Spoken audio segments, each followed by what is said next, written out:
નમસ્કાર દોસ્તો, હું તમને એક વિડીયો બતાવવાનો છું, પણ એના પહેલાં મારે બે શબ્દ કહેવા છે, એટલે બરાબર તમે ધ્યાનથી સાંભળજો. આજે ગુજરાતની અંદર છેલ્લા 30 વર્ષથી ભારતીય જનતા પાર્ટીની સરકાર છે. નાનો માણસ, ગરીબ માણસ, મધ્યમ વર્ગના લોકો, ખેડૂતો ખૂબ પીસાઈ રહ્યા છે.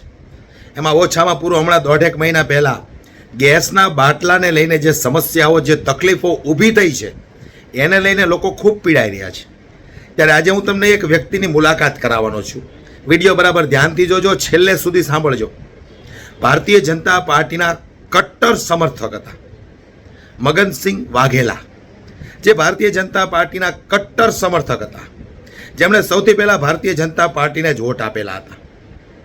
આજે એ વ્યક્તિ રોડ ઉપર કેમ ઉતર્યા છે, એમની શું તકલીફ છે, શું એમની પીડા છે, એ સમગ્ર ઘટના હું તમને બતાવવાનો છું.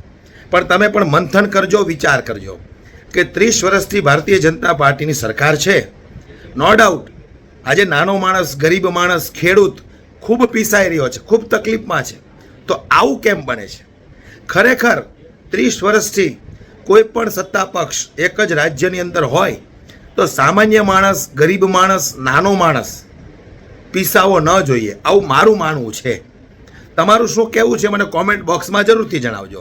પણ એના પહેલાં આપણે આ મગનસિંહ વાઘેલા જે રીતે એમની તકલીફને લઈને, એમની દીકરીઓને લઈને રોડ ઉપર ઉતર્યા છે, શા માટે રોડ ઉપર ઉતર્યા છે, બરાબર ધ્યાનથી જોજો અને મંથન કરજો કે આવી નાની નાની પીડાઓ, આવી નાની નાની તકલીફો આજે ગરીબ માણસને કેમ ભોગવવી પડે છે.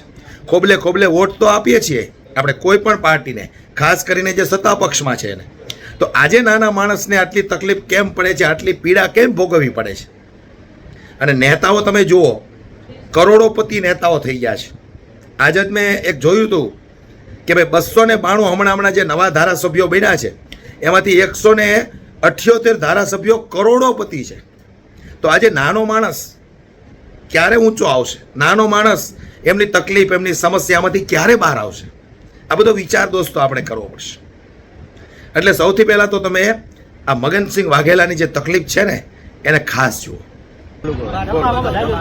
આ સરકાર 25 વર્ષથી આવી એટલે એને એમ છે કે ગુજરાતનો બાપ હું છું, બરાબર. હું પ્યોર ભાજપી હતો. મગનસિંહ વાઘેલા, રાણકપુર, ત્યાંથી અમારું વોટિંગ ભાજપમાં ચાલુ થયું. નરેન્દ્ર મોદીને મણિનગરમાં મહેન્દ્રભાઈ પટેલ અને સ્વામિનારાયણ મંદિરમાં હું 25 વખત ચા પાઈ એને, બરાબર.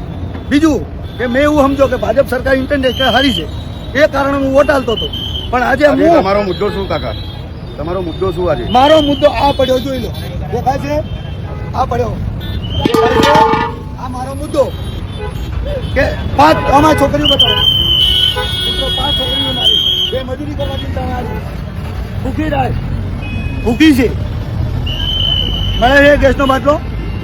અમે ભાડામાં રહીએ, 10,000 રૂપિયા તો ભાડું છે, દલાલી અલગ હોય, બરાબર. તો જો આ ગરીબ માણસ, આ રિક્ષા વિડીયો ઉતારો, શૂટિંગ ઉતારો, આના નંબર લેવા માટે 4 દાડા રિક્ષા બંધ રહી. શું કર્યું? શું છે આનો મતલબ? આવું ગાડી નાખી દીધું છોકરાએ. શું કરવાનો મતલબ? રજીસ્ટર કરવાનો મતલબ શું છે? આ ગાડી મારા નામે છે, 8145, ખુદ મારું લાયસન્સ છે, આરસી બુક છે, બધું છે. છતાં 500નો મેમો ફાટી જાય છે. મેમો ફાડીએ